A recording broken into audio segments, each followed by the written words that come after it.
দুর্নীতির বিরুদ্ধে তারুণ্যের একতা গড়বে আগামীর শুদ্ধতা এ প্রতিপাদ্যে কক্সবাজারে আন্তর্জাতিক দুর্নীতি বিরোধী দিবস উপলক্ষে অনুষ্ঠিত হয়েছে মানববন্ধন র্যালি ও আলোচনা সভা।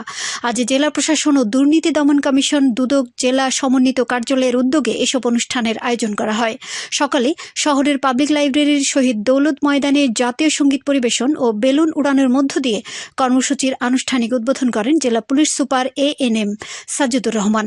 পরে মানববন্ধন ও র্যালি শেষে জেলা প্রশাসকের কার্যালয়ের সম্মেলন কক্ষে অনুষ্ঠিত আলোচনা সভায় প্রধান অতিথি ছিলেন অতিরিক্ত জেলা প্রশাসক তাসনিম জাহান। প্রধান অতিথি বলেন, বর্তমান সরকার দুর্নীতি দমনের মাধ্যমে দেশকে সামনের দিকে এগিয়ে নিয়ে যাচ্ছে।